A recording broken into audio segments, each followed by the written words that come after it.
Assalamualaikum warahmatullahi wabarakatuh. Salam dan bahagia Bapak dan Ibu Guru Penggerak. Saya Antonius Aloysius Lewar, calon guru penggerak Angkatan 10 dari SD Impres Eka Sapta.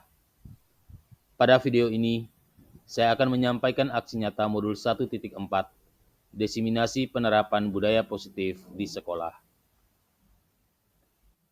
Pada pendidikan calon guru penggerak Angkatan 10 ini, saya didampingi oleh Ibu Vince Matulesi SPD selaku sebagai fasilitator dan Bapak Wilhelmus Keobentu SPD GR selaku sebagai pengajar praktik saya. Adapun rancangan tindakan untuk aksi nyata yang telah saya buat antara lain: yang pertama, latar belakang. Budaya positif di kelas dan sekolah menjadi hal yang sangat penting karena dapat menumbuhkan karakter baik, meningkatkan prestasi akademik, dan menciptakan suasana belajar yang menyenangkan. Budaya positif di sekolah sejalan dengan filosofi pemikiran Ki Hajar Dewantara yang menekankan pentingnya pendidikan yang memerdekakan dan menyenangkan. Untuk mewujudkan budaya positif, peran guru sangat penting. Guru dapat menjadi teladan dengan bersikap hangat, mudah didekati, dan membangun hubungan yang baik dengan murid. Selain itu, perlu adanya kesepakatan bersama tentang nilai-nilai yang dijunjung tinggi di kelas dan sekolah. Dengan demikian, seluruh warga sekolah dapat bekerja sama menciptakan lingkungan yang positif dan kondusif untuk belajar. Yang kedua, tujuan. Tujuan aksi nyata yang dibuat adalah: 1. Menumbuhkan budaya positif di kelas dan sekolah dengan meyakini nilai-nilai kebajikan universal. Dan yang kedua, mewujudkan murid yang merdeka, memiliki karakter positif sesuai dengan profil pelajar Pancasila. Yang ketiga, tolak ukur. Tolak ukur dalam aksi nyata yang dibuat adalah: 1. Murid mampu membuat keyakinan kelas, kemudian memajangnya di dinding kelas untuk dibaca dan ditaati secara konsisten oleh seluruh warga kelas. Dan yang kedua, murid terlibat aktif dalam kegiatan sekolah dengan secara sadar mengamalkan nilai-nilai profil pelajar Pancasila sehingga tercipta pembelajaran yang memerdekakan dan menyenangkan serta berpihak pada murid. Yang keempat, lini masa tindakan yang akan ditentukan, yaitu: 1. Berkoordinasi dengan kepala sekolah tentang pentingnya penanaman budaya positif di kelas dan sekolah, serta meminta izin untuk melakukan pengimbasan pada rekan-rekan guru. Yang kedua, bersama dengan murid membuat keyakinan kelas. Yang ketiga, melaksanakan pengimbasan kepada rekan-rekan guru tentang pentingnya penanaman budaya positif. Yang keempat, berkolaborasi dengan rekan-rekan guru untuk membuat keyakinan kelasnya masing-masing. Dan yang kelima, bersama dengan kepala sekolah, tenaga pendidik, dan kependidikan membuat keyakinan sekolah.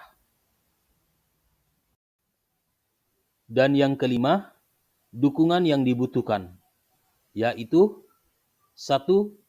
Dukungan dari kepala sekolah, rekan sejawat dan murid, serta dukungan dari orang tua di rumah dalam membiasakan budaya positif sehingga rencana tindakan yang disusun dapat terlaksana dengan baik. Dan yang kedua, memanfaatkan kekuatan sarana dan prasarana yang tersedia untuk menumbuhkan budaya positif di kelas dan sekolah. Berikut ini merupakan kegiatan diseminasi penerapan budaya positif di sekolah.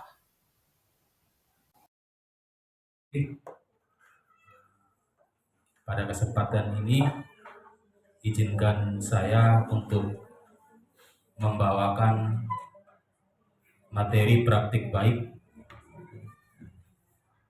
tentang diseminasi penerapan budaya positif di sekolah. Untuk itu,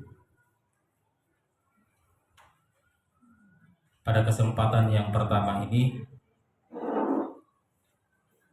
Izinkan saya mengucapkan Assalamualaikum warahmatullahi wabarakatuh. Yang saya hormati Ibu Wakil Kepala Sekolah SD Impres Eka Sapta. Yang saya hormati Bapak Ibu Guru, tenaga pendidik dan kependidikan, singkatnya kita semua yang berkesempatan hadir pada siang hari ini. Pertama-tama, saya mengajak kita sekalian untuk boleh mengangkat hati, mengucap syukur kehadirat Tuhan yang Maha Kuasa, karena atas berkat dan perlindungannya kita diperkenankan untuk boleh berkumpul di dalam ruangan ini untuk mau melaksanakan satu kegiatan, yaitu destinasi tentang penerapan budaya positif di sekolah. Saya berbagi praktik baik ini bukan untuk memenuhi tugas saya di dalam pendidikan guru penggerak, tetapi lebih dari itu saya berbagi pengalaman apa yang saya dapatkan di dalam pendidikan guru penggerak untuk boleh berbagi bersama dengan Bapak Ibu Guru, sehingga kita sama-sama melangkah maju menyukseskan pendidikan SD Impres Eka Sapta. Baik, sebelum saya melanjutkan memaparkan materi ini, kesempatan yang pertama saya berikan kepada Ibu Wakil Kepala Sekolah untuk boleh membuka kegiatan kita pada siang hari ini. Pada Ibu saya persilakan.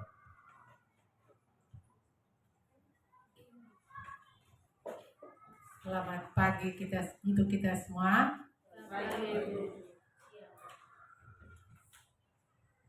Ya, yang paling pertama saya ucapkan terima kasih banyak untuk teman-teman guru semua yang sudah hadir berkumpul di tempat ini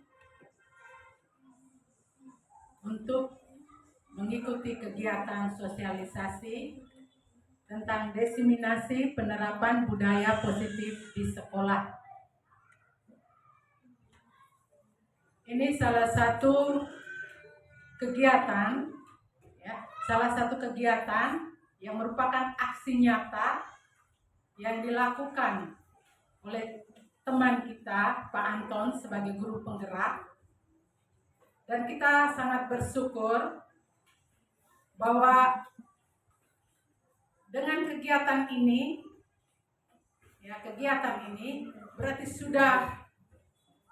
teman juga sudah membagikan pengetahuannya untuk kita, berbagi pengetahuan untuk kita, dan itu kita mensyukuri. Terlebih di dalam kurikulum Merdeka dan juga PMM itu dia memuat tentang salah satu kegiatan, yaitu penerapan budaya positif. Dan saya rasa penerapan budaya positif ini sering kita lakukan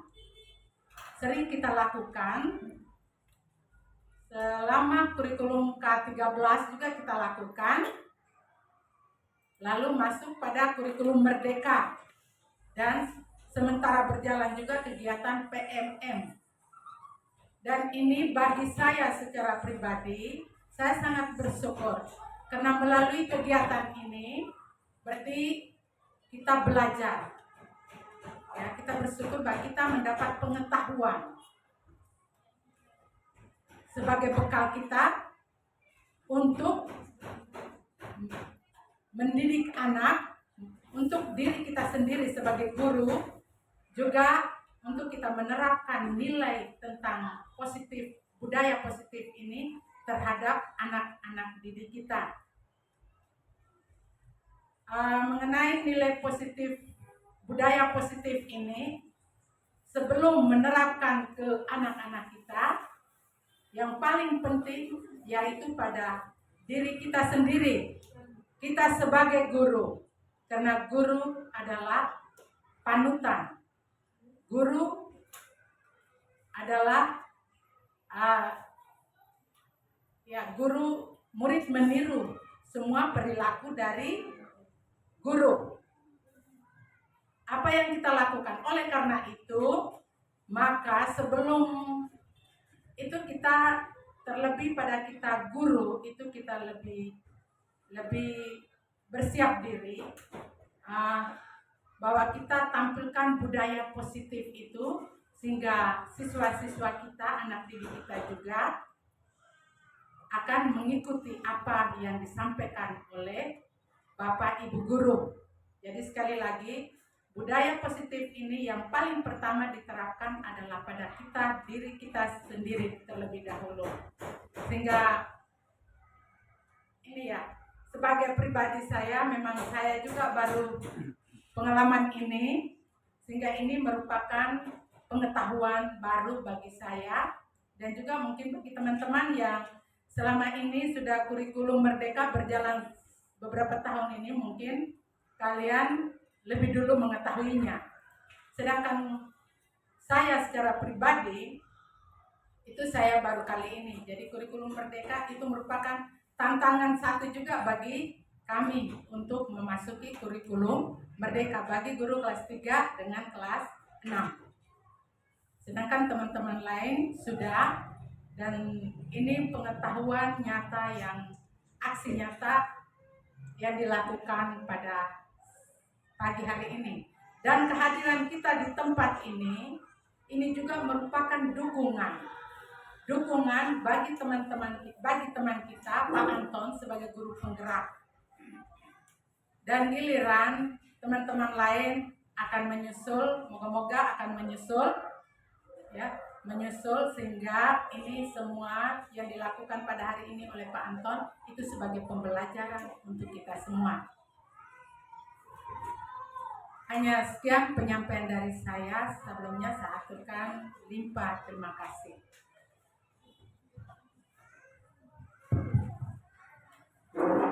Baik, terima kasih Ibu Agnes selaku sebagai Wakil Kepala Sekolah yang telah memberikan sambutan sekaligus membuka kegiatan diseminasi penerapan budaya positif di sekolah dengan resmi.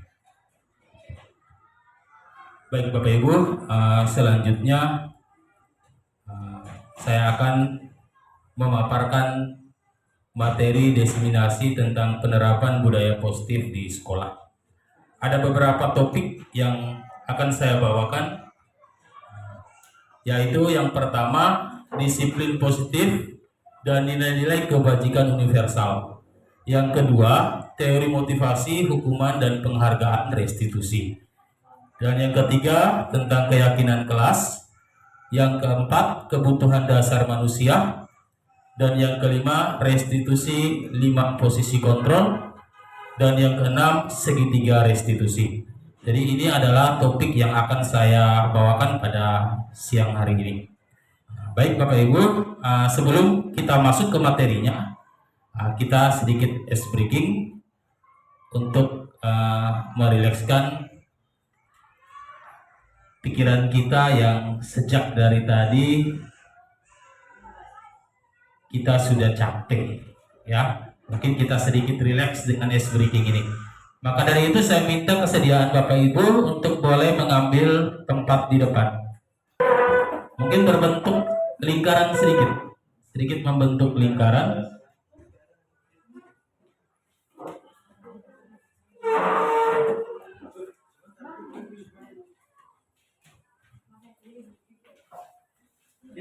Oke, ice breakingnya begini Bapak Ibu. Satu tangan kita ke atas seperti ini. Oke. Satu tangan kita menunjuk, jari telunjuk seperti ini. Ya. Ibu lihat ke sini lagi supaya dekat dengan Bapak Musa sebentar. Ya.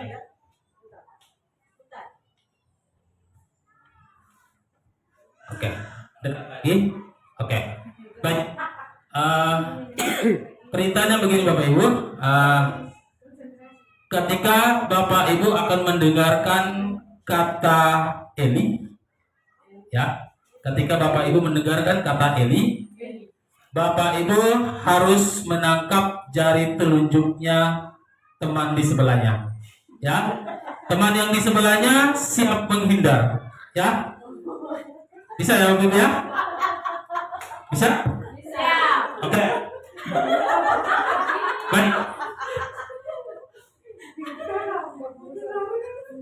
Konsentrasi ya Bapak Ibu. Oke. Bapak Ibu bisa menjawabnya, konsentrasi dimulai dari sekarang. Siap Bapak Ibu? Siap. Konsentrasi dimulai dari sekarang.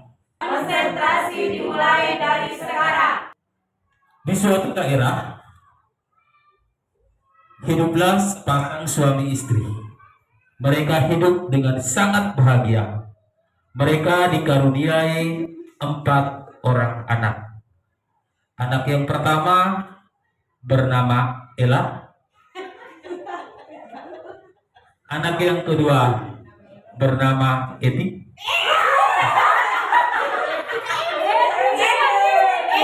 Eti. Anak yang ketiga bernama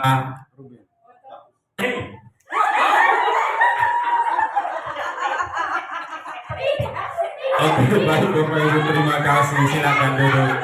Oke, kita tepuk tangan dulu.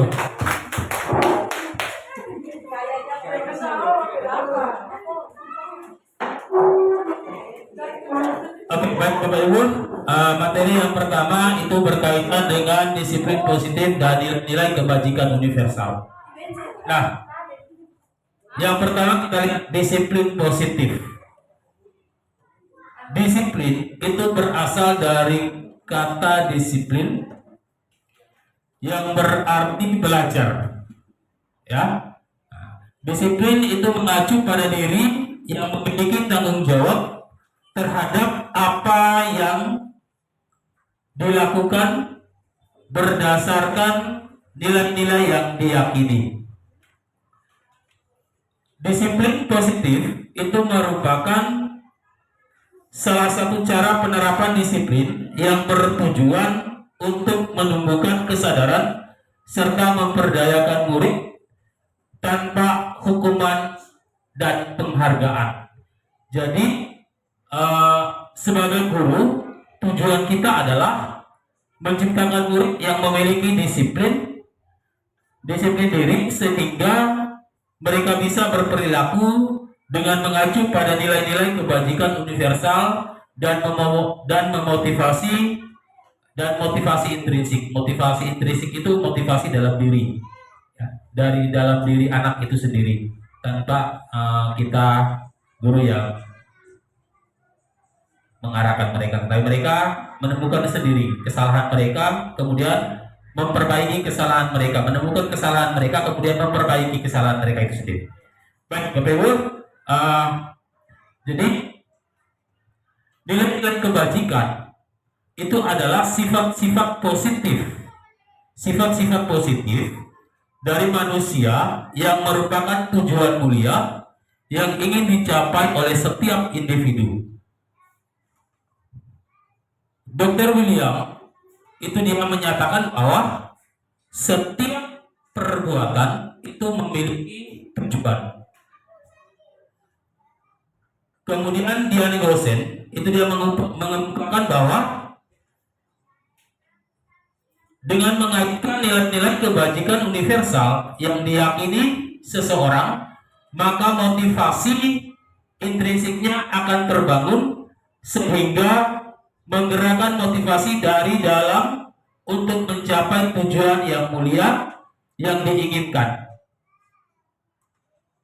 Ibu, ini adalah nilai-nilai kebajikan dari 6 institusi atau organisasi. Itu yang pertama, profil pelajar Pancasila, ya, pada kurikulum Merdeka. Ya, profil pelajar Pancasila itu ada elemen-elemen daripada profil pelajar Pancasila. Yaitu Bapak Ibu masih ingat toh? Masih ingat ya? Beriman, bertakwa pada Tuhan Yang Maha Esa, berakhlak mulia, berkebinekaan global, gotong royong, mandiri dan kreatif, ya, dan bernalar kritis. Oke, baik. Itu pada profil pelajar Pancasila. Yang kedua pada IBO, Primary Years Program. Ya. Itu berkaitan dengan sikap murid, yaitu ada toleransi, rasa hormat, integritas, mandiri, menghargai, antusias, empati, keingintahuan, kreativitas, kerjasama, percaya diri, dan komitmen. Kemudian yang ketiga itu 9 pilar karakter. Itu ada cinta Tuhan dan segenap ciptaannya, kemandirian dan tanggung jawab, kejujuran, diplomatis, hormat dan santun, dermawan, suka menolong dan gotong royong. Kemudian ada percaya diri, kreatif dan pekerja keras. Kemudian kepemimpinan dan keadilan. Kemudian ada baik dan rendah hati, toleransi, kedamaian, dan kesatuan. Ini adalah nilai-nilai kebajikan universal. Kemudian yang keempat ada keterampilan hidup, itu dapat dipercaya, lurus hati, pendengar yang aktif, tidak merendahkan orang lain, memberikan yang terbaik dari diri. Kemudian di petunjuk hidup itu peduli, penalaran, bekerja sama, keberanian, keingintahuan, usaha, keluasan, fleksibel, berorganisasi, dan kesabaran, keteguhan hati, kehormatan, memiliki rasa humor, berinisiatif, integritas, pemecahan masalah, sumber pengetahuan, tanggung jawab, dan persahabatan. Kemudian yang di bawahnya ada dari organisasi The Seven Essential Virtual. Itu ada empati, suara hati, kontrol diri, rasa hormat, kebaikan, toleransi, dan keadilan.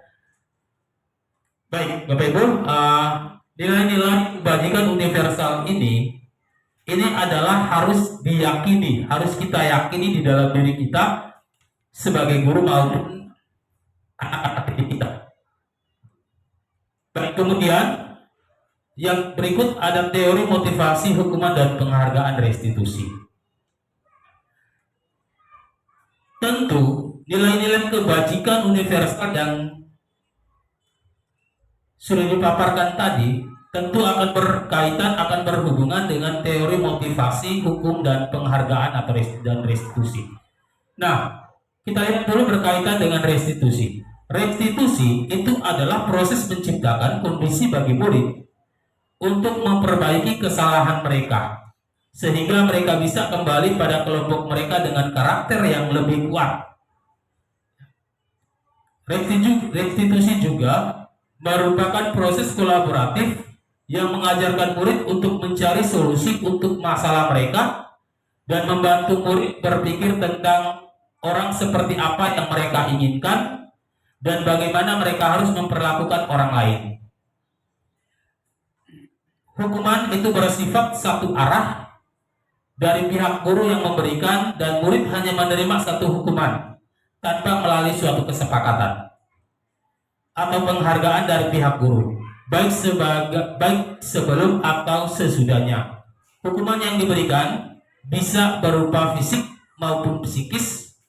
Murid atau anak disakiti oleh suatu perbuatan atau kata-kata. Jadi nanti baru sebentar kita lihat 5 posisi kontrol guru. Ya, pasti ada keterkaitan dengan motivasi, hukuman, dan penghargaan ini. Nah, ini Bapak Ibu terkait dengan ada identitas gagal dan identitas sukses. Nah, kita lihat di hukuman. Ada hukuman, konsekuensi, dan restitusi. Nah, di hukuman sesuatu yang menyakitkan harus terjadi. Ya, betul ya Bapak Ibu ya? Kemudian konsekuensinya sesuatu memang harus terjadi. Itu konsekuensi. Kemudian di restitusi itu merupakan pilihan. Ya, pilihan bagaimana kita menjawab tentang hukuman dan konsekuensi ini. Ya. Kemudian yang kedua, tidak nyaman untuk murid atau anak untuk dalam jangka waktu yang panjang. Ya. Nah. Kalau kita memberikan hukuman, anak mereka tidak merasa nyaman, malah mereka akan semakin membenci kita, Bapak Ibu. Ya.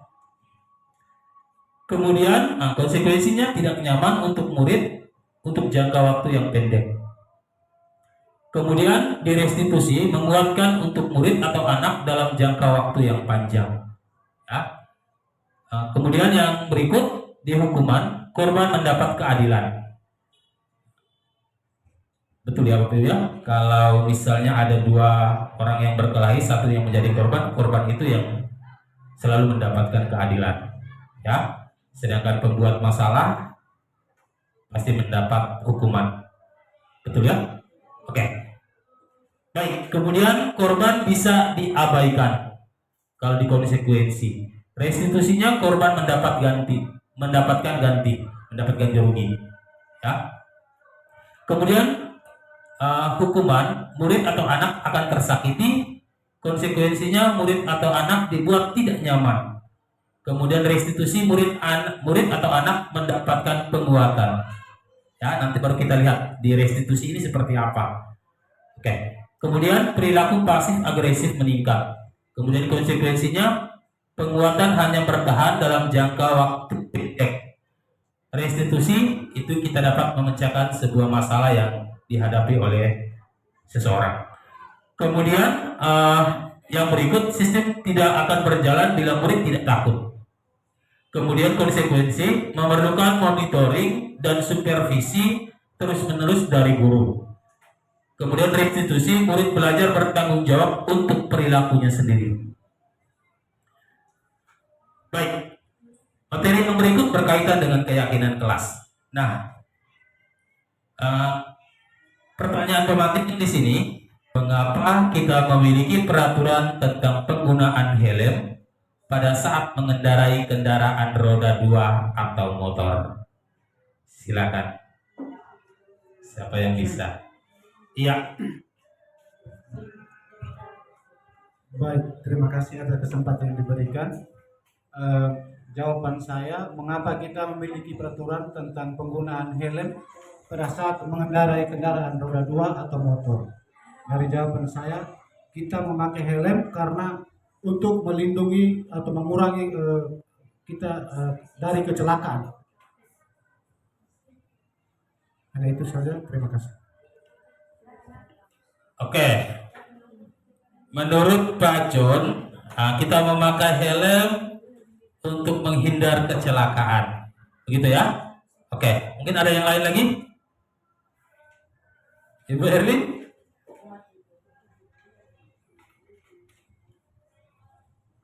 Terima kasih atas kesempatan yang diberikan. Mungkin jawaban saya menambahkan sedikit. Dengan menggunakan helm, mungkin juga kita mengikuti peraturan yang sudah ada. Dan yang kedua, risiko untuk terjadi kecelakaan itu sedikit, kita akan mengalami luka. Terima kasih. Oke, baik, terima kasih Bu Erlin. Yang pertama menaati peraturan, kemudian yang kedua mengurangi risiko terjadinya kecelakaan. Baik. Ada pertanyaan pemantik yang kedua, nanti sebentar saya simpulkan. Ya. Mengapa kita memiliki peraturan tentang menggunakan masker dan mencuci tangan setiap saat? Bapak Ibu. Ya, ini kemarin COVID ini kita sudah sering buat ini. Ya, mengapa Bapak Ibu? Mengapa kita memiliki peraturan tentang penggunaan masker dan mencuci tangan setiap saat? Ya, silakan Ibu Dian. Bapak Musa? Oh ya, Ibu Ita. Kita menggunakan masker dan mencuci tangan untuk menghindari dari penyakit yang menular. Oke. Menghindari penyakit yang menular. Mungkin ada yang lain lagi, Bapak Ibu? Oke. Baik, coba Bapak Ibu kita lihat sama-sama jawabannya seperti apa, Bapak Ibu. Ya. Jawabannya adalah untuk kesehatan dan keselamatan. Ya, kita memakai helm tadi hanya untuk menjaga keselamatan kita, Bapak Ibu. Kemudian kita mencuci tangan, ya, memakai masker itu hanya untuk kebutuhan kesehatan kita. Baik, nilai-nilai keselamatan atau kesehatan inilah yang kita sebut dengan sebuah keyakinan. Ya, ketika kita memakai helm, kita yakin bahwa kita akan selamat. Ya, ketika kita mencuci tangan menggunakan ataupun memakai masker, di situ kita yakin akan yang namanya kesehatan. Ya, kalau kita tidak yakin, tentu kita tidak akan melakukannya, Bapak Ibu. Ya, tentu kita tidak akan melakukannya. Kalau kita tidak yakin dengan keselamatan, tidak mungkin kita menggunakan helm. Ya, bukan semata hanya sebagai satu aturan yang dibuat, ya, tetapi lebih dari itu adalah menjaga keselamatan kita sendiri, ya.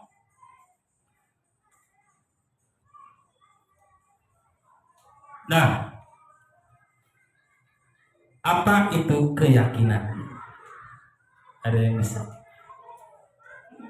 Oke, baik Bapak Ibu, keyakinan itu merupakan suatu bentuk kepercayaan yang dimiliki seseorang terhadap kemampuan masing-masing dalam memecahkan berbagai masalah.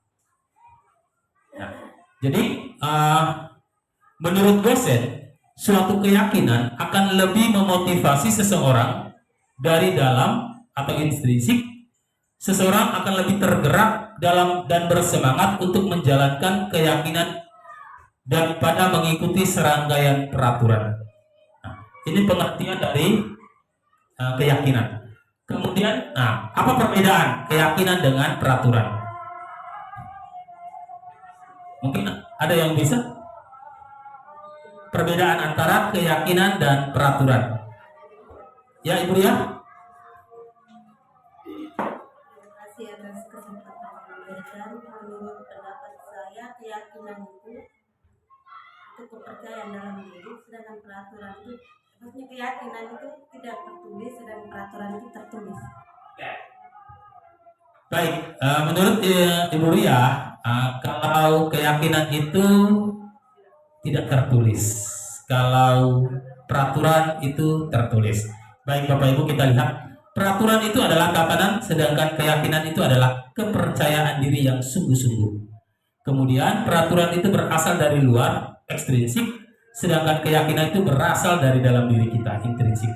Kemudian, akibat dari tindakan menjalankan peraturan adalah sanksi atau hukuman, sedangkan pada keyakinan tidak ada sanksi atau hukuman. Ya, oke. Baik, ini perbedaan. Terkadang, Bapak Ibu, antara keyakinan dan peraturan. Nah, keyakinan itu, kalau peraturan, kalau kita lihat selama ini biasanya peraturan itu dibuat secara sepihak ya, Bapak ya. Ya, tidak melibatkan kita semua. Ya. Tetapi kalau yang namanya keyakinan itu berarti berasal dari dalam diri kita sendiri. Kita meyakini itu bahwa berarti kita mampu, kita bisa. Karena itu yang kita yakini. Ya. Jadi keyakinan itu dari dalam, muncul dari dalam diri kita. Ya. Jadi ketika kita nanti membuat keyakinan kelas, ya, harus melibatkan semua murid kita yang ada di dalam untuk terlibat aktif di dalam pembentukan keyakinan kelas nanti. Nanti baru kita lihat. Ya, jadi keyakinan kelas itu dibentuk berdasarkan pada nilai-nilai kebajikan tadi, Bapak Ibu.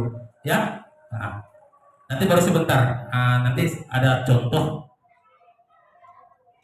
Nah, kemudian apa hubungan antara keyakinan kelas dengan budaya positif? Oke. Baik, setiap perilaku yang kita lakukan dalam kelas itu dapat menentukan terciptanya sebuah lingkungan yang positif. Perilaku baik semua warga kelas akan menjadi sebuah kebiasaan yang akhirnya membentuk sebuah budaya positif. Maka langkah paling awal yang dapat kita lakukan itu adalah perlu diciptakan dan disepakati sebuah keyakinan atau prinsip dasar bersama di antara para warga kelas. Jadi kita semua di dalam kelas harus membuat satu kesepakatan secara bersama-sama terhadap keyakinan kelas masing-masing. Ya, sehingga kita berpedoman pada itu. Sehingga ketika ada anak yang melanggar, nanti jangan langsung dihukum, Bapak Ibu ya. Karena di sini materi yang saya bawakan ini tentang berkaitan dengan penerapan budaya positif tanpa ada hukuman, Bapak Ibu. Ya, Nah, bagaimana langkahnya nanti baru sebentar kita lihat, ya. Bagaimana cara kita mengatasi anak? Karena kebiasaan kalau selama ini Bapak Ibu, biasanya ketika anak yang berbuat kesalahan, biasanya lebih cenderung kita memberikan hukuman, ya, baik entah itu fisik, bisa juga verbal, ya, non verbal, ya, mungkin dengan nada-nada suara kita yang keras, ya, itu juga mengganggu psikologis daripada anak itu sendiri. Nah, kemudian prinsip-prinsip pembentukan keyakinan sekolah atau kelas. Ya, pertama, keyakinan kelas itu bersifat lebih abstrak daripada peraturan yang lebih rinci dan konkret. Kemudian keyakinan kelas itu berupa pertanyaan-pertanyaan universal. Ya. Kemudian yang ketiga, pernyataan keyakinan kelas senantiasa dibuat dalam bentuk positif. Keyakinan kelas hendaknya tidak terlalu banyak sehingga mudah diingat dan dipahami oleh semua warga kelas. Jadi di poin 4 ini, ketika Bapak Ibu membuat sebuah kesepakatan kelas, ya, diusahakan kesepakatan kelasnya jangan terlalu banyak sehingga anak-anak kita bisa mengingatnya, ya. Nanti sebaiknya keyakinan kelas yang sudah disepakati itu bila perlu dipajang saja di ruangan kelas, ya, supaya setiap hari anak bisa membaca, ya. Oke, keyakinan kelas sebaiknya, ya, yang dapat diterapkan di lingkungan tersebut. Semua warga kelas hendaknya ikut berkontribusi dalam pembuatan keyakinan kelas lewat kegiatan curah pendapat. Kemudian bersedia meninjau kembali keyakinan kelas dari waktu ke waktu, ya. Nah, kemudian ini prosedur pembentukan keyakinan sekolah atau kelas. Yang pertama, kita mempersilakan warga sekolah atau murid di sekolah kelas untuk mencurahkan pendapat tentang peraturan yang perlu disepakati di sekolah atau kelas. Kemudian mencatat semua masukan-masukan buat para murid atau warga sekolah di papan tulis atau di kertas besar, di mana semua anggota kelas atau warga sekolah bisa melihat hasil curahan pendapat. Susunlah keyakinan kelas sesuai prosedur pembentukan keyakinan sekolah atau kelas. Gantilah kalimat-kalimat dalam bentuk negatif menjadi positif. Jadi di dalam pembuatan keyakinan kelas itu tidak diperbolehkan kita menggunakan kalimat atau kata yang negatif. Contohnya di sini, kalimat negatifnya jangan berlari di kelas atau koridor. Jangan berlari ini kalimat negatif, Bapak Ibu. Kalimat larangan, ya. Nah, itu tidak boleh, ya. Sehingga dirubah jadi kalimat positifnya berjalan di kelas atau koridor, ya. Oke. Kemudian tinjauan kembali daftar curah pendapat yang sudah dicatat. Anda mungkin akan mendapati bahwa pernyataan yang tertulis di sana masih banyak yang berupa peraturan-peraturan. Selanjutnya, ajak warga sekolah atau murid-murid untuk menemukan nilai-nilai kebajikan atau keyakinan yang dituju dari peraturan tersebut. Nah, misalnya gini Bapak Ibu, misalnya kita punya di sekolah ada aturan. Nah, aturan itu di dalam aturan itu banyak sekali yang muncul kalimat-kalimat negatifnya, ya, larangan-larangan, ya. Nah, supaya menjadi sebuah keyakinan sekolah, maka kalimat aturan yang dimiliki sekolah untuk bisa mengubah menjadi keyakinan sekolah, maka kalimat negatifnya itu harus dihilangkan, kemudian disesuaikan dengan nilai kebajikan yang cocok, ya. Nah, saya kasih contoh misalnya gini Bapak Ibu. Satu contoh misalnya, datang ke sekolah tepat waktu, ya. Saya kasih contoh, datang ke sekolah tepat waktu. Nah, kalau kita hubungkan dengan nilai-nilai kebajikan universal, berarti berbicara tentang disiplin, ya, disiplin, ya. Jadi jadi keyakinan sekolahnya adalah disiplin, Bapak Ibu, ya. Nah, disiplin itu banyak di dalamnya termuat, ya. Sehingga ketika anak melanggar, nah, bagaimana cara kita mengatasi? menangani masalah terkait dengan kedisiplinan ini.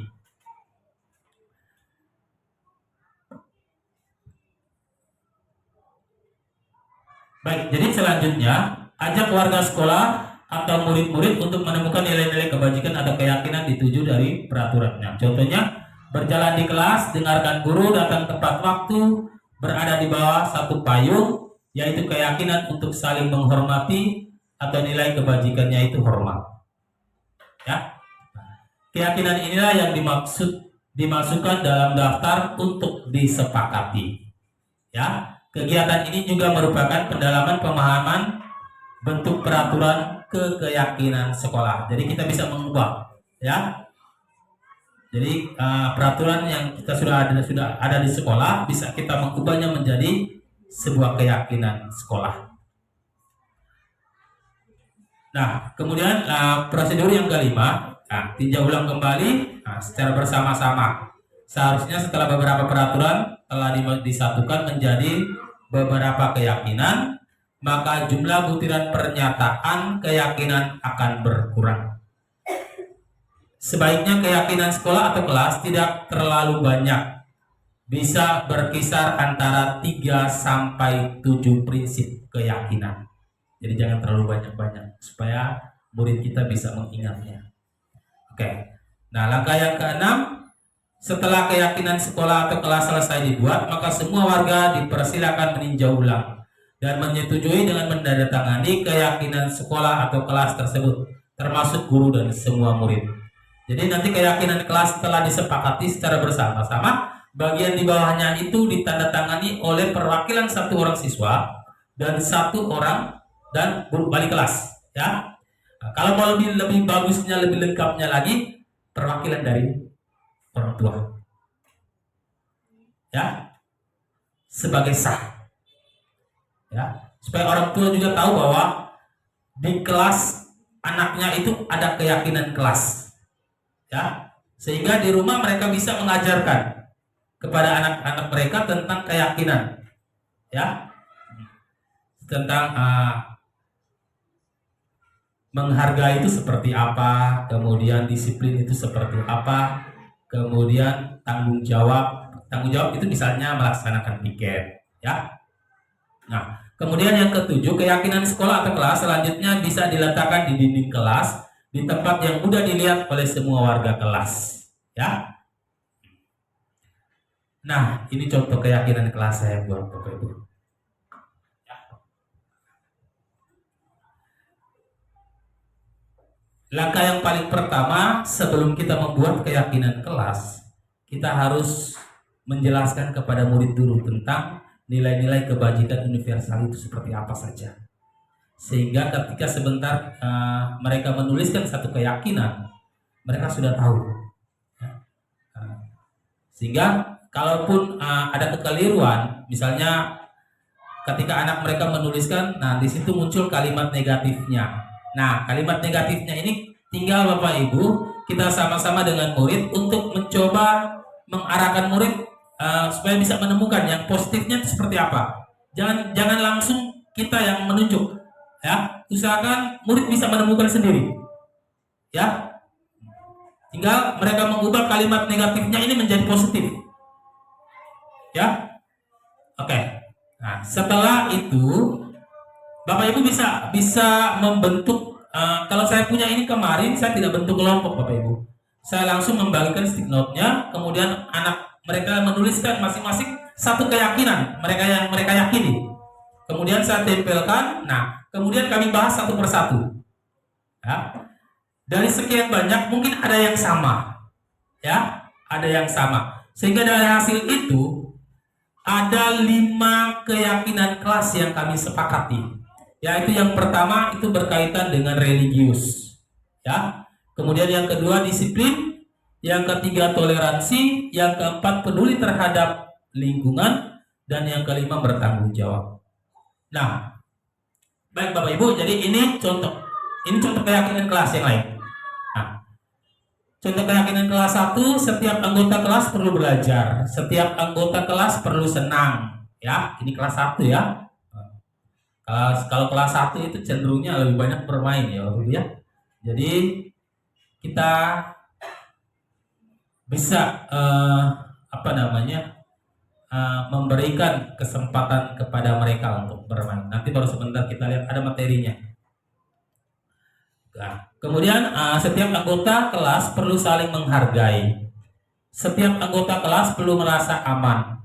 Kemudian di kelas 5, contoh keyakinan kelas 5 Bapak Ibu ini, selalu bersikap positif, senantiasa menjadi diri terbaik, percaya dan menghormati orang lain serta barang miliknya, berkomitmen terhadap setiap tugas, ya. Berkomitmen terhadap setiap tugas berarti bisa masuk di disiplin ya Bapak Ibu ya. Misalnya mengumpulkan tugas tepat waktu. Jadi kalau ini keyakinan kelas ini kalau kita buat dan dilakukan setiap hari, maka ini keyakinan kelas ini kalau kita buat setiap hari, maka lama-kelamaan akan menjadi yang namanya budaya positif. Ya. Oke. Nah, ini yang kebutuhan dasar manusia.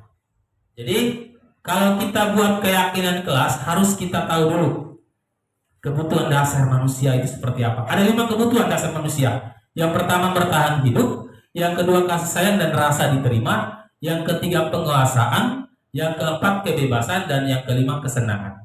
Nah, kalau di bertahan hidup itu lebih cenderung di sandang, pangan, dan papan, ya. Kemudian ada keamanan, ada kesehatan. Kemudian kasih sayang dan rasa diterima, ya. Murid mereka memerlukan ini semua Bapak Ibu, ya. Murid-murid kita memerlukan ini, ya. Mereka memerlukan untuk bertahan hidup, memerlukan kasih sayang dan rasa diterima, ya. Nah, rasa diterima itu rasa diterima, dipedulikan, berbagi, kerjasama, menjadi bagian dalam kelompok, ya. Terkadang kita cenderungnya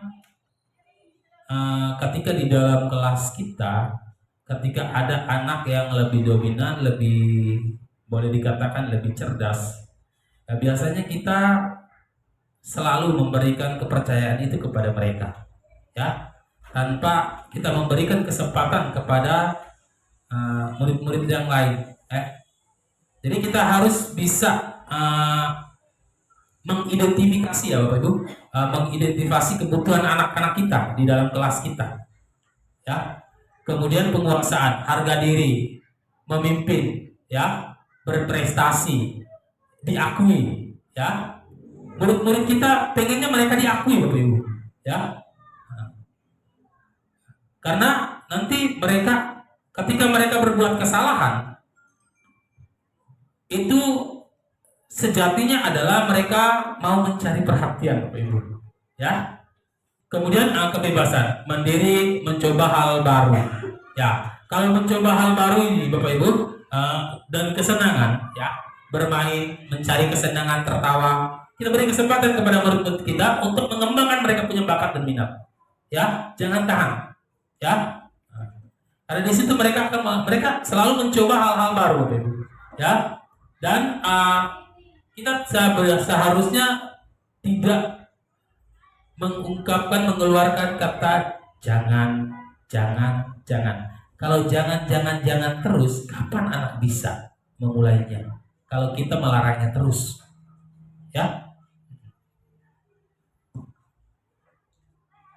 Nah, kemudian ini 5 posisi kontrol, ya. Sebagai penghukum, membuat orang merasa bersalah, perilaku kontrol positif, sebagai teman, pemantau, dan sebagai manajer. Nah, kita lihat satu persatu Bapak Ibu. Kalau di penghukum, ya, kalau di penghukum itu guru berbuat menghadik, menunjuk-nunjuk, menyakiti, menyindir, ya, itu di penghukum. Kemudian di pembuat orang merasa bersalah, itu berceramah, menunjukkan kekecewaan mendalam. Kemudian sebagai teman, membuatkan alasan-alasan untuk murid-muridnya. Kemudian sebagai pemantau, menghitung dan mengukur. Kemudian sebagai manajer, mengajukan pertanyaan-pertanyaan. Nah, kemudian guru berkata, Kalau kamu tidak melakukannya, saya akan titik-titik-titik. Saya akan banyak. Ini ancaman Bapak Ibu ya. Nah, saya akan ini ancaman. Ya, ini di penghukum Bapak Ibu ya. Nah, kemudian membuat orang merasa bersalah. Kamu sudah mengecewakan Bapak dan Ibu guru, ya. Nah, kalau kita mengucapkan kata-kata ini, maka kita pasti dengan sendirinya membuat anak itu merasa bersalah. Kemudian sebagai teman, lakukan untuk Bapak Ibu ya. Sudah nanti Bapak Ibu bantu bereskan. Ya, ini sebagai teman. Kemudian sebagai pemantau, apa peraturannya? Apa konsekuensinya atau sanksinya? Apa yang telah kamu lakukan? Apa yang terjadi sekarang? Nah, itu di pemantau. Kemudian sebagai manajer, apa yang kita yakini? Apa kamu meyakini hal tersebut? Kalau kamu meyakininya, maukah kamu memperbaikinya?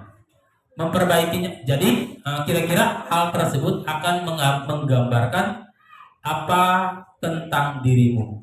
Kemudian hasilnya itu pemberontak. Murid kita akan menjadi pemberontak. Kemudian nanti yang kedua sebagai pendendam Bapak Ibu ya. Murid akan membenci kita, mereka akan mendendam. Kemudian menyalahkan orang lain. Dia akan menyalahkan orang lain. Kemudian membuat orang merasa bersalah, dia akan menyembunyikan, menyangkal dan berbohong. Ya. Kemudian teman, ya, dia akan hidup ketergantungan pada orang lain. Ya. Kemudian sebagai pemantau, menyesuaikan bila diawasi. Kemudian di manajer, menguatkan watak atau karakter. Nah, oke. Ini murid berkata, saya tidak peduli. Maafkan saya pikir Bapak, Ibu, teman saya dapat berapa bintang. Kalau ada berapa bintang ini ya konsekuensi penghargaan ya Bapak Ibu. Nah Bapak Ibu, dari 5 posisi kontrol ini, nah kira-kira coba kita sama-sama refleksikan ya. Nah, saya kontrol kembali ya. Sebagai penghukum, pembuat orang merasa bersalah, teman, pemantau, dan manajer. Nah, coba kita refleksikan, masing-masing kita merefleksikan. Kira-kira saya ini ada di posisi yang keberapa? Apakah saya sebagai penghukum, pembuat orang merasa bersalah, teman, pemantau, atau saya berada di posisi manajer? Ya. Baik, sebagai refleksi, Bapak Ibu, saya coba refleksikan tentang saya pribadi. Kalau saya pribadi itu ada di posisi penghukum, kemudian pembuat orang merasa bersalah, dan sebagai teman. Ya, itu yang selama ini sudah saya lakukan. Ya, terkadang saya sebagai penghukum. Ya, misalnya ketika ada anak yang tidak mengerjakan tugas, biasanya jewer, ya, suruh berlutut, ya, itu di penghukum. Kemudian membuat orang merasa bersalah, ya. Ketika anak tidak mengerjakan tugasnya, mulai dengan suara nada tinggi. Kenapa tidak kerja? Itu biasa senyum-senyum. Oke, kemudian sebagai teman, ya. Kalau sebagai teman setelah kita membentak-bentak anak tadi, ada rasa kasihan. Panggil kembali anaknya. Tadi ibu tidak bermaksud untuk memarahi kamu. Ibu maunya kamu berubah. Nah, seperti itu Bapak Ibu ya. Sedangkan di posisi manajer ini saya belum pernah buat Bapak Ibu. Ya. Dan posisi manajer ini baru saya dapat di dalam pendidikan guru penggerak ini. Ya. Yang selama kalau di posisi manajer, yang selama ini kita lakukan itu adalah kita sering buat, tetapi lebih cenderungnya kita yang mencari solusi untuk anak. Ya. Bukan anak yang menemukan sendiri solusinya. Ya, itu perbedaan. Ya. Nah, maka ini yang namanya segitiga restitusi Bapak Ibu. Ya. Segitiga restitusi itu yang pertama adalah menstabilkan identitas. Yang paling pertama dilakukan adalah menstabilkan identitas. Setiap orang pasti pernah melakukan kesalahan. Kamu bukan satu-satunya yang pernah melakukan ini. Misalnya gini Bapak Ibu. Ketika ada anak misalnya saat ujian kemarin, misalnya ada anak yang menyontek, jangan langsung dibentak Bapak Ibu. Biarkan dia menyelesaikan semua ujian itu. Habis itu baru harus istirahat, baru boleh dipanggilkan. Panggilkan dengan nada baik-baik, misalnya gini, selamat siang anak. Misalnya anaknya namanya, misalnya saya kasih contoh Umar. Selamat siang Umar. Umar sudah jajan tadi? Sudah Pak. Umar tahu kenapa Pak Anton panggil ke sini? Tidak tahu Pak. Nah begini Anton, begini Umar. Tadi saat kita ulangan di kelas, Pak Anton Umar melihat jawaban teman. Teman di sebelahnya tadi adalah Tristan. Apa betul? Betul Pak. Jawab. Betul Pak. Nah, baik Umar. Jadi berbuat kesalahan itu manusiawi. Pak Anton juga pernah berbuat salah, ya. Tapi di sini Pak Anton tidak mencari siapa yang salah, tetapi Pak Anton hanya ingin membantu supaya Umar tidak menyontek lagi, ya. Nah, menurut Umar, menyontek itu perbuatan baik atau tidak? Pasti dijawabnya tidak baik, ya. Pasti jawabannya tidak baik. Nah, kira-kira menurut Umar, kalau perbuatan itu tidak baik, Umar masih ingat tentang keyakinan kelas kita? Harus dasarnya adalah keyakinan kelas kita Bapak Ibu ya. Masih ingat Pak keyakinan? Coba Umar sebutkan satu keyakinan kelas yang Umar langgar. Ya, misalnya disiplin, ya. Atau jujur, lebih tepatnya jujur ya, jujur dalam bertindak. Misalnya dijawab jujur dalam bertindak. Nah, Umar sudah tahu ya. Yang Umar langgar, yaitu Umar tadi melanggar keyakinan kelas kita adalah jujur dalam bertindak. Nah, kira-kira apa yang Umar lakukan supaya Umar tidak menyontek lagi? Pasti dia akan mencari tahu. Mungkin Pak, saya akan belajar, ya, saya akan belajar. Mungkin saya berdoa meminta petunjuk kepada Tuhan, atau mengerjakan sesuai kemampuannya, mengerjakan sesuai kemampuan sendiri. Ya. Nah, anak-anak nanti mereka akan menemukan sendiri. Mereka menemukan solusinya sendiri. Ya. Nah, kalau itu sudah dibuat, nah selanjutnya pertanyaannya adalah, misalnya gini. Ketika Umar sudah tahu apa yang harus dilakukan, pertanyaan selanjutnya, kapan Umar mau melakukan? Nah, ketika dia mengatakan mulai hari ini Pak, oke baik, mulai hari ini Umar akan melakukan apa yang Umar katakan tadi, yaitu belajar, berdoa meminta petunjuk, kemudian mengerjakan sesuai kemampuan. Nah, ini nilai-nilai yang harus kita tanamkan. Ya, jadi kita tidak memberikan solusi kepada anak, tetapi anak menemukan solusinya sendiri. Ya, ini yang saya katakan, ini yang namanya segitiga restitusi. Ya, jadi yang pertama adalah menstabilkan identitas. Kemudian yang kedua, validasi tindakan yang salah. Kemudian yang ketiga, keyakinan. Ya, yang ketiga keyakinan. Menanyakan keyakinan, ya. Kalau di validasi tindakan yang salah, misalnya kamu tentu punya alasan mengapa melakukan ini, ya. Misalnya tadi di Umar tadi, nah Umar menyontek, kira-kira alasannya apa? Alasannya apa sampai Umar menyontek? Pasti dia akan jawab tadi malam tidak belajar. Mungkin dilanjutkan pertanyaan, kenapa Umar tidak belajar tadi malam? Mungkin dia akan jawab main game Pak, ya. Seperti itu, ya. Oke. Baik, jadi ini yang namanya segitiga restitusi. Jadi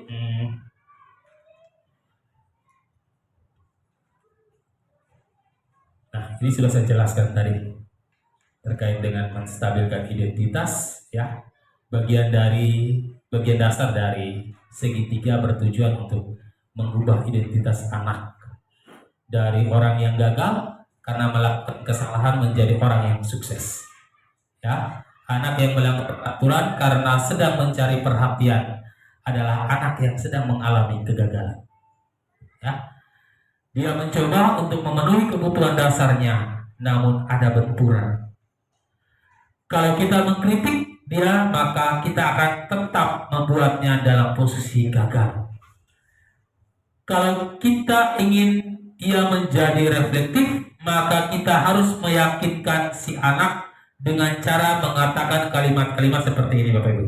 Berbuat salah itu tidak apa-apa, ya. Tidak ada manusia yang sempurna.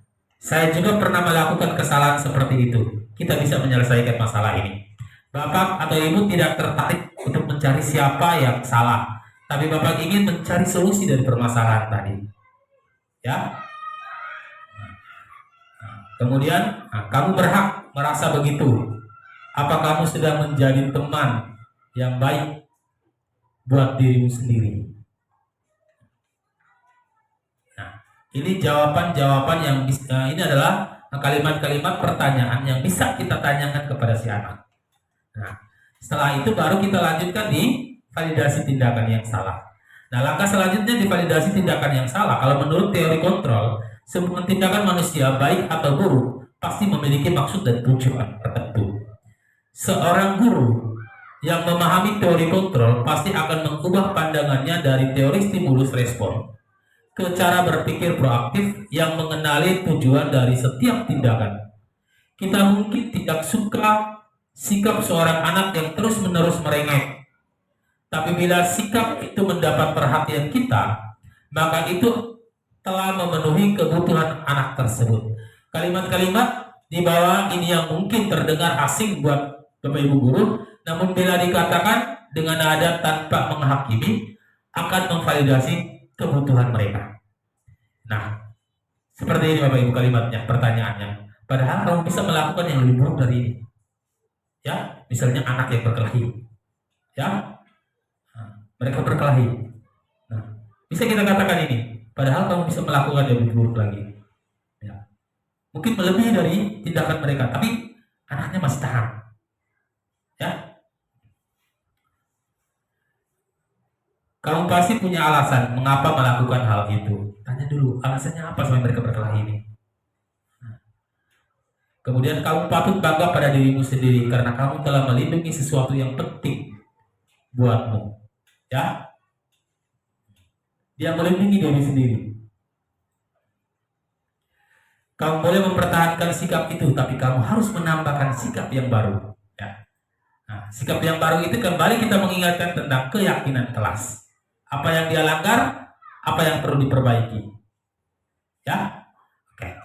Kemudian tahap yang terakhir adalah menanyakan keyakinan. Ya, nah teori kontrol menyatakan bahwa kita pada dasarnya termotivasi secara internal. Ketika identitas sukses telah tercapai, langkah 1 dan tingkah laku yang salah telah divalidasi pada langkah 2. Maka anak akan siap untuk dihubungkan dengan nilai-nilai yang dia percaya dan berpindah menjadi orang yang dia inginkan. Pertanyaan-pertanyaan yang mungkin kita tanyakan kepada anak tentang keyakinan kelas itu seperti ini. Apa yang kita percaya sebagai kelas atau keluarga? Keyakinan kelas mana yang kita mungkin diingatkan kembali tentang keyakinan kelas. Kemudian keyakinan kelas mana yang telah dilanggar. Nah, supaya coba anak mereka ingat kembali. Oh, saya langgar keyakinan kelas, yang saya langgar ini. Nah, setelah itu, apa bayangan kita tentang kelas yang ideal? Kelas yang paling ideal itu seperti apa? Nah, berdasarkan pada keyakinan kelas tadi. Ya, jadi dasarnya adalah keyakinan kelas harus kita buat terlebih dulu. Ya, kalau keyakinan, sehingga ketika kita melakukan restitusi terhadap anak, kita sudah punya keyakinan. Ya, apa yang dilanggar anak kembali mengingatkan mereka tentang keyakinan kelas yang telah kita sepakati. Ya, nah, kemudian kamu mau menjadi orang yang seperti apa? Ya, jadi ini yang namanya segitiga restitusi, Bapak Ibu ya. Oke, baik. Ini materi terakhir saya selesai. Jadi sebelum saya mengakhiri sesi ini, mungkin kita buat kesepakatan dulu, ya, supaya jangan kita selesai sampai di sini, tetapi harus ada tindak lanjut, Bapak Ibu ya. Lebih-lebih terkait dengan keyakinan kelas. Nah, mungkin di tahun ajaran baru ya. Mungkin di tahun ajaran baru, mungkin coba kita sebelum KBM proses pembelajaran kita dimulai, mungkin kita coba sama-sama dengan murid untuk membuat keyakinan kelas, ya, supaya ketika ada anak yang mengalami kendala atau mengalami melakukan perilaku yang tidak sesuai, maka bisa kita lakukan segitiga restitusi ini, ya. Bisa ya Bu ya. Nah, harapan saya mungkin ke depannya di tahun ajaran baru mungkin kita sama-sama meninjau melihat kembali tentang membuat keyakinan kelas ini. Ya, kalau keyakinan kelas ini kita sudah melakukan, maka setiap hari kita buat, maka ini akan menjadi budaya positif. Ya, nah sehingga mungkin nanti kita buat juga dengan yang namanya keyakinan sekolah. Ya, selain keyakinan kelas harus ada juga yang keyakinan sekolah. Keyakinan sekolah itu secara umum ya Bapak Ibu ya. Kalau keyakinan kelas itu apa yang kita yakini di dalam kelasnya kita masing-masing. Ya. Baik Bapak Ibu, beratlah kemerdekaan itu bukan hanya tidak terperintah saja, akan tetapi harus juga dapat menegakkan dirinya dan mengatur perilaku kehidupannya dengan tertib. Dalam hal ini termasuklah juga mengatur tertibnya perhubungan dengan kemerdekaan orang lain. Itu yang dikatakan oleh Ki Hajar Dewantara. Baik Bapak Ibu, mengakhiri kegiatan ini, saya mengakhiri dengan sebuah pantun. Biru laut seperti kolam, ikan paus pandai menyelam. Dari lubuk hati yang paling dalam, saya tutup presentasi ini dengan mengucapkan Assalamualaikum warahmatullahi wabarakatuh.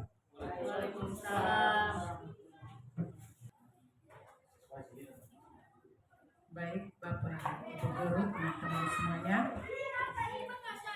luar biasa ya yang telah disampaikan, materi yang telah disampaikan oleh Pak Anton ini sebagai guru penggerak ini memang luar biasa sekali. Ini sangat menyentil ya, menyentil bagi kita sebagai guru yang selama ini kita jalani. Saya sebagai pribadi memang bertolak belakang banyak sebagai penghukum. Ya. Ada berapa tadi itu memang sering kita lakukan, sering kita lakukan itu. Tetapi dengan materi yang kita terima hari ini sebagai bahan refleksi untuk kita jalankan di tahun ajaran berikutnya. Kemudian keyakinan di setiap kelas yang telah disampaikan itu memang bagus sekali, dan itu memang kalau kita mau maju maka itu wajib kita buat, terlebih di kelas kita. Makanya tadi disampaikan bahwa kita berawal dari kelas kita masing-masing. Dari kelas baru keyakinan untuk kita sekolah juga, sehingga kita bekerja sama. Jadi ada kerjasama antara sekolah dan juga dengan kelas-kelas. Jadi peranan penting sekali. Jadi terima kasih banyak Pak Anton yang sudah menularkan ilmu ini kepada kami semua, dan ya, sangat berguna sekali ya. Ini sangat berguna sekali. Semuanya berpulang kepada kita semua. Kita sama-sama bekerja sama untuk memajukan sekolah kita. Maka kita ikut hal-hal baik yang sudah disampaikan tadi, kita akan terapkan nanti di tahun ajaran berikutnya. Sekian dan terima kasih atas perhatian. Baik, terima kasih Mama Agnes. Bapak Ibu, teman-teman guru hebat, saya ucapkan terima kasih banyak sudah meluangkan waktu untuk boleh mengikuti kegiatan pemaparan testimoniasi tentang penerapan budaya positif di sekolah. Tentunya harapan saya, mari kita sama-sama membangun pendidikan SD Impres Eka Sapta ini menjadi lebih baik lagi ke depannya. Ya. Oke. Kita punya peran penting adalah menyukseskan pendidikan di lembaga ini, terlebih untuk anak-anak kita, sehingga kelak mereka bisa menjadi pribadi menjadi orang yang dapat berguna untuk keluarga, masyarakat, dan bangsa. Oke, baik, terima kasih. Assalamualaikum warahmatullahi wabarakatuh. Waalaikumsalam warahmatullahi wabarakatuh. Demikianlah video aksi nyata modul 1.4 penerapan budaya positif di sekolah. Semoga bermanfaat. Terima kasih. Salam guru penggerak. Tergerak, bergerak, menggerakkan.